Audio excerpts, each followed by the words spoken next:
I've spent half of my life as Harold, the nocturnal dweller of the majestic Liberty Grand Cinema, nestled in the heart of the city. The old theater had a charm like no other, with splendid mosaics arching over the entrance, antiquated, squeaky red theater chairs, and grand glass chandeliers illuminating the vast hall.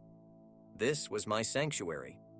Yet this splendid antique carried an age-old myth, a haunting past. "See you tomorrow, Harold."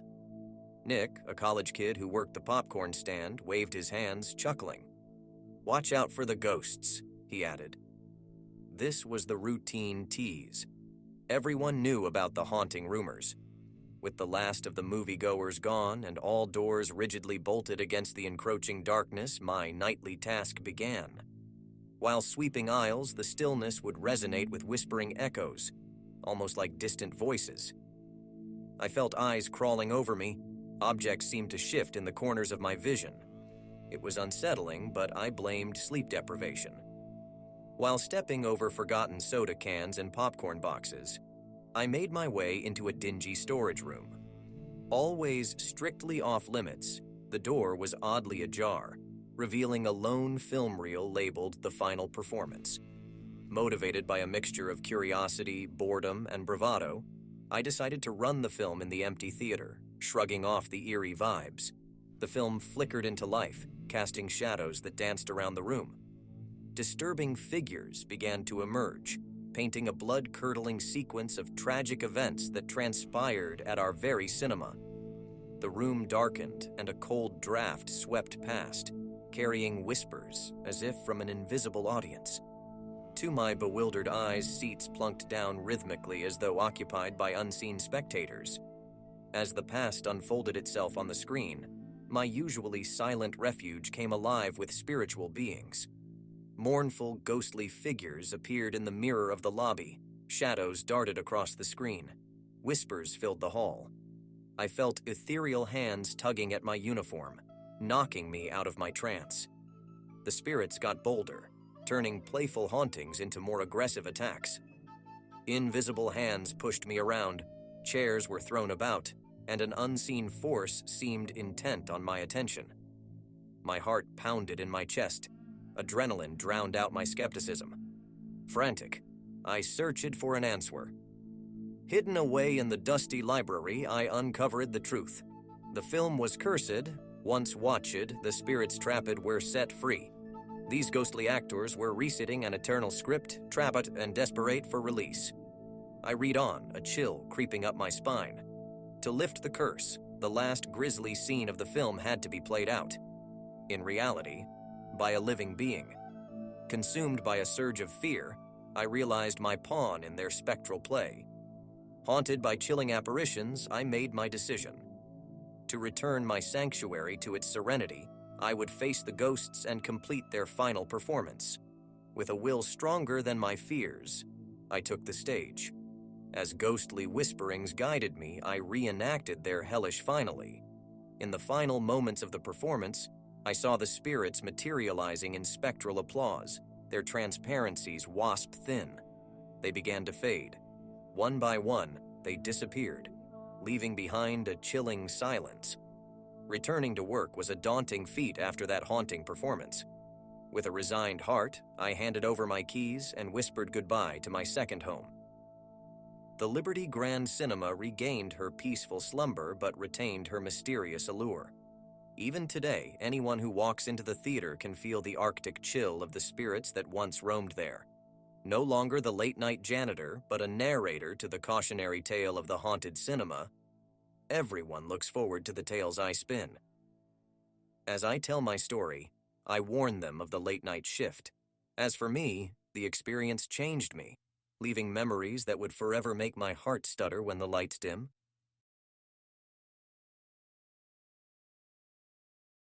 My name is Jake, a lowly security guard. Alone in life, bespectacled and on the heavier side, I would describe my life as monotonously routine, keeping an eye on the Hollywood Grand, a shabbily ethereal, nearly forgotten old movie theater. Its once prestigious Art Deco facade now faded with time inside, telling tales of a glamorous past long forgotten. As for me, I'm an old movie buff. The solitude of my job gives me the freedom to surround myself with something I dearly love: old films. The most peculiar of all the screens was Theater 5, the last relic of the Grand's original design, isolated from the others. Dusty, moth-eaten seats and crumbling red velvet curtains gave it an uncanny chill, a chilling magnetism that drew me in despite its daunting reputation. I soon noticed odd occurrences. Lights would flicker, whispering footsteps echoed through empty corridors, and no matter how empty the theater was, the faint, enticing smell of popcorn lingered in the air. Cold drafts would creep in from nowhere, even on blisteringly hot days. Old movie posters would sporadically drop off walls, and I would sense a pair of eyes intently watching me. Then one night, a muffled electricity of a movie played distantly caught my attention. Following the source, I found Theater 5's doors slightly ajar, a silver screen flickering with an old film. But that couldn't be. Theater 5 was labeled out of order years ago. The actors felt strangely familiar, their black and white faces reflecting a bygone era's simple joy. Out of curiosity, I dug into the theater's past. I found a faded newspaper article detailing a gruesome tragedy. The last movie played in Theater 5 had been interrupted by a massive fire decades ago, leading to several casualties, and among them, the lead actor of that movie. Intrigued, I started exploring the sarcophagus that was Theater 5 and found a vintage projectionist booth. Dust-covered reels of the same film lay scattered around. I decided to watch them one by one, every night. As the nights went on, the storyline was eerily tying with accounts of the theater's haunted past. The spectral elements began to emerge. I would occasionally see spectral faces of actors from the old film, just at the corner of my vision, or in the reflection of mirrored surfaces. Doors would slam open and shut unexpectedly, and the laughter of an unseen audience would filter through the cold, empty hallways. One night, while washing my hands in the restroom, I glanced into the mirror. My reflection was not my own. It was me, sure, but dressed in the dated attire of the film's era. My heart pounded as my reflection gave me a knowing smile before snapping back to my usual jeans and hoodie. And then, a night came when I found myself unable to leave. Every exit I attempted led me back into the labyrinthine corridors of the Grand, the eerie soundtrack growing louder with each futile attempt. Drawn once again towards Theater 5, I found the movie playing yet again. However, this time, the scenes on screen uncannily mirrored my own life. Heartbreaking moments, solitary birthdays, each depicted meticulously, as if I were watching my private biography unfold. It was then that the reality set in. As I watched the lead actor in the film meet a fiery end, I realized in terror that it was my own face on the screen, contorted in the throes of death. My heart pounded as the final, horrifying truth descended on me. I'm the actor from the old movie, trapped in an endless loop, living and reliving the tragic event again and again. And so, there I remain, a spectral prisoner of a forgotten theater, my days filled with an endless repeat of old films and eerie soundtracks. I've accepted my fate, to roam the Hollywood Grand, to exist as another chapter in its chilling lore. An empty theater, its once bustling vibrancy replaced with the ghostly laughter of an unseen audience. The ever-present perfume of popcorn and flickering lights forever my haunting keepsake. The cinema of shadows continues its forlorn performance, with me forever its solitary patron, waiting for the day I can finally break free from the relentless spectral grip of Theater 5.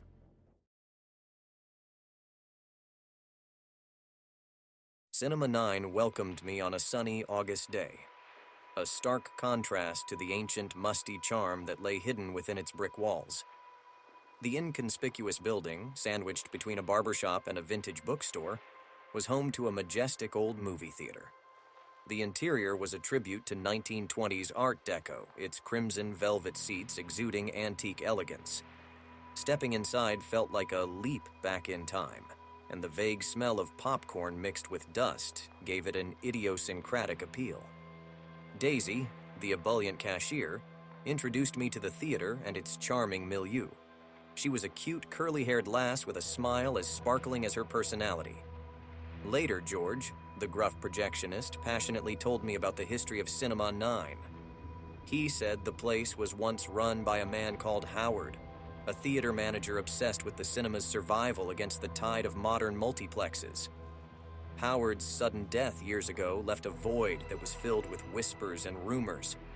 Days passed filled with stale popcorn, ticket stubs, and late-night cleaning. Then, an unsettling chill started lingering late at night when the audience was gone, and the only sound was the echo of my broom against the sticky floor. One night, as I was sweeping up stale popcorn and empty candy wrappers, the ancient projector hummed to life with an eerie moan. The screen started displaying flickering images of a grainy black and white film. As the unnerving silence was broken by the static crackling of the forgotten film, a chill ran down my spine. Out of the corner of my eye, I spotted a figure, a flickering shadow against the dull lights. The next day, still shaken by the sighting of the ghostly figure, I brought up the incident to the other staff. The skeletal staff exchanged knowing glances, holding an unspoken understanding that I was not yet a part of. George, with a somber face, revealed the tale of Howard, the old theater manager who had mysteriously died in Cinema 9. With my curiosity piqued, I dived into the nooks and crannies of the century-old theater. Tucked away behind a rusty file cabinet, I stumbled upon a dusty film reel. As I brushed off the dust, a label was revealed. Howard, the Swan Song. I cautiously facilitated the viewing of this historical artifact. As the grainy images flickered on the giant screen, an unexpected tale began to spin. It depicted Howard's anguished struggles and his tragic demise right within these walls. Despite the primal fear gripping my heart, I made up my mind. To carry this bottled-up tale of grief and injustice forward, I took it upon myself to help Howard's restless spirit find the peace it had been denied. During the nights that followed, the spirit of Howard became increasingly potent. His manifestations grew more direct and haunting. From chilling drafts, flickering lights, and eerie whispers, the nights at Cinema 9 took on a whole new, terrifying meaning.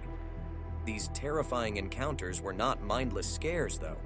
Each instance felt calculated, guiding me towards a shocking discovery. As I delved deeper, decaying documents revealed that Cinema 9 was not just Howard's passion, but the cause of his demise. The seemingly peaceful cinema held a blood-curdling secret. Howard was murdered, ensuring he wouldn't divulge the illegitimate dealings of the past owners. Invigorated by this revelation, I enlisted the help of local historians and the police department. Unwavering by the absurdity of the situation, they reopened Howard's cold case and unearthed damning evidence against the former owners. With the truth glaring in the spotlight, Cinema 9 was finally free of its haunting past.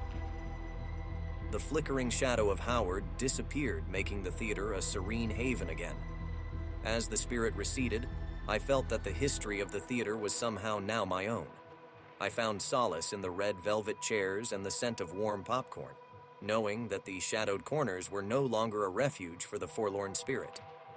As the days turned into weeks and weeks into months, I continued to work at Cinema 9, understanding the charm that attracted Howard and made him a poignant part of its layered history. Cinema 9 was more than a theater. It was a living, breathing organism layered with stories and echoes of the past, and I became its protector.